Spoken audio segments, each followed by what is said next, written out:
Dalam nama Bapa dan Putra dan Roh Kudus. Amin. Shalom, salam damai, selamat pagi. Saudara-saudari yang terkasih, para pendengar renungan santapan firman Tuhan. Selamat kita bertemu sekali lagi pada hari ini di dalam renungan kali ini. Semoga damai dan kasih Tuhan senantiasa menguasai kehidupan saudara-saudari pada hari ini.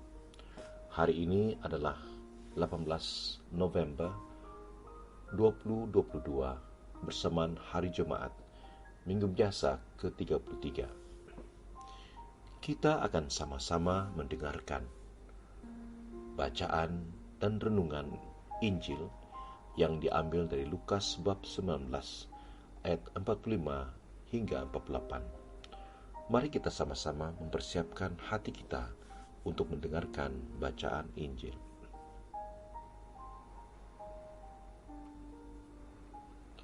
Pada waktu itu, Yesus tiba di Yerusalem dan masuk ke Bait Allah. Maka mulailah ia mengusir semua pedagang di situ. Ia berkata, "Ada tertulis, rumahku adalah rumah doa, tetapi kalian telah menjadikannya sarang penyamun." Tiap-tiap hari Yesus mengajar di Bait Allah. Para imam kepala dan ahli Taurat serta orang-orang terkemuka bangsa Israel berusaha membinasakan Yesus. Tetapi mereka tidak tahu bagaimana harus melakukannya, sebab seluruh rakyat terpikat kepadanya dan ingin mendengarkan Dia. Demikianlah Injil Tuhan. Terpujilah Kristus. Saudara-saudari yang terkasih, apabila kita mendengar firman Tuhan, ada kalanya firman yang kita dengar itu memberikan kita damai, sukacita, memberikan kita kegembiraan,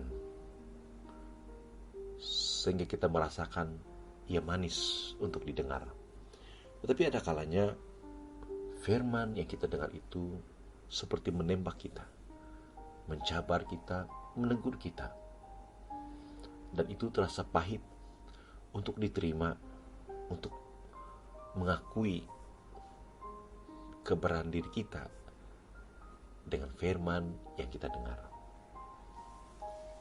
Injil hari ini, saudara-saudara yang terkasih, apabila Yesus sampai di Yerusalem dan masuk di Bait Allah dan melihat suasana atau keadaan Bait Allah, ianya tidak menyenangkan hati Yesus. Maka dia berkata, dia menegur para imam kepala dan ahli Taurat, di mana Yesus apabila berada di Bait Allah, dia telah mengusir semua pedagang di situ. Dan dia berkata, "Rumahku adalah rumah doa. Kalian telah menjadikannya sarang penyamun." Di sini, saudara-saudara terkasih, Yesus menegur ada dua pihak. Pertama, Yesus menegur para imam kepala dan ahli Taurat, karena mereka lah yang telah diberi tanggung jawab untuk menjaga dan memelihara Bait Allah sebagai tempat orang berdoa atau sebagai rumah doa. Yesus juga menegur orang-orang lain yang ada di sana, para pedagang, orang-orang yang datang ke Bait Allah, dengan menegaskan, dikatakan ada tertulis, rumahku adalah rumah doa. Saudara-saudari yang terkasih, teguran Yesus itu sudah pasti dikatakannya karena ada hal-hal yang tidak menyenangkan Yesus saat melihat suasana Bait Allah. Bait Allah berfungsi sebagai rumah doa. Tetapi di perkarangan Bait Allah itu terjadi suasana yang bertentangan fungsinya sebagai rumah doa. Orang berniaga, berdagang. Dalam suasana berdagang sudah pasti ada hal-hal yang tidak menyenangkan. Ada orang yang mengambil kesempatan.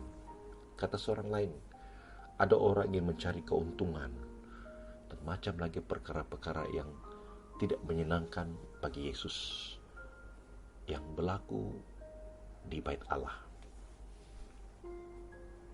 Dan Yesus tegas dalam hal bait Allah karena fungsinya sebagai rumah doa. Saudara-saudara yang terkasih, mari kita renungkan bacaan Injil ini bagi diri kita sendiri.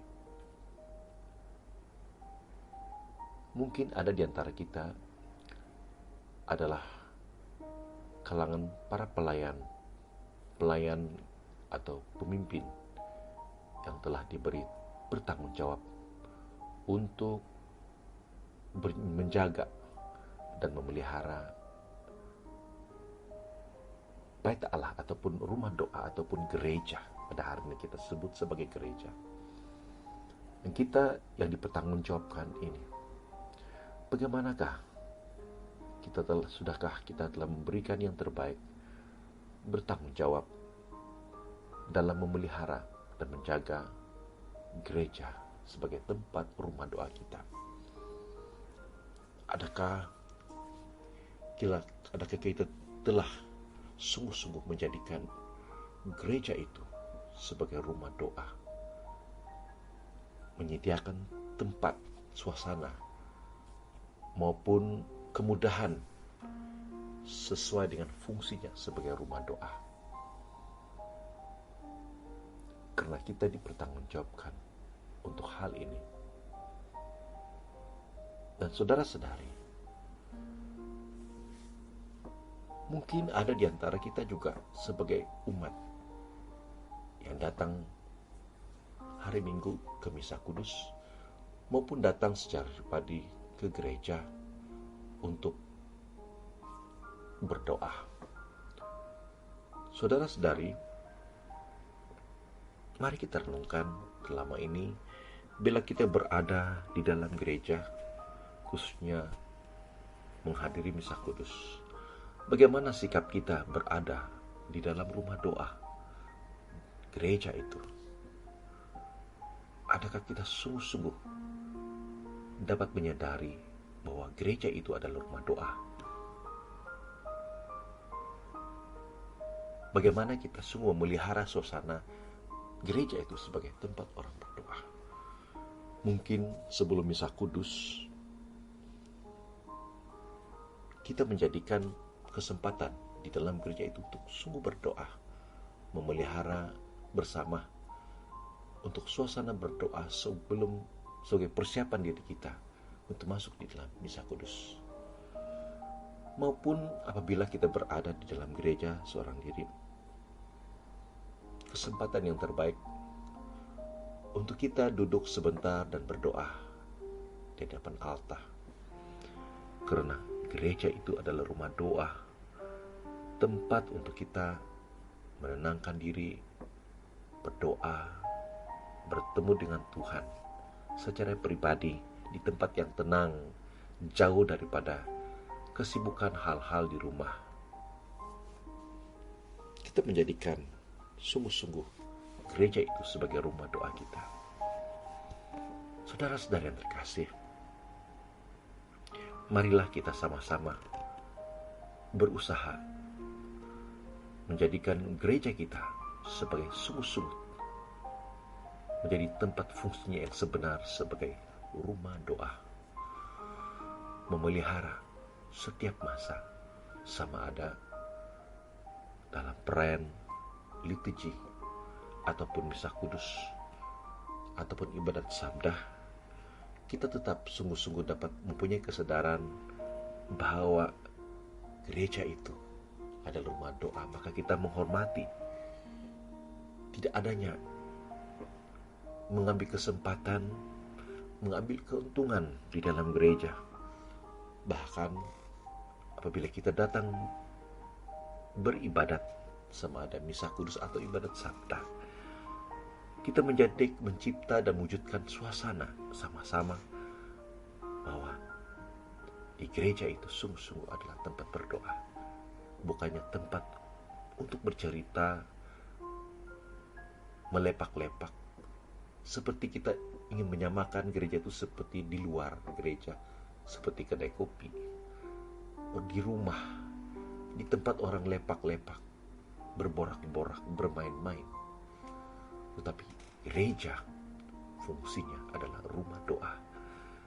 Mari kita sama-sama menciptakan gereja kita sungguh-sungguh adalah rumah doa bagi kita, sehingga kita merasakan damai, sukacita, kekuatan saat kita datang berada di dalam rumah doa bagi diri kita, yaitu gereja. Semoga kita hari ini sekali lagi dikuatkan, disegarkan, diteguhkan untuk melihat bahwa diri kita mempunyai peran yang penting dalam mewujudkan rumah doa, sama di gereja, bahkan di dalam diri kita sendiri.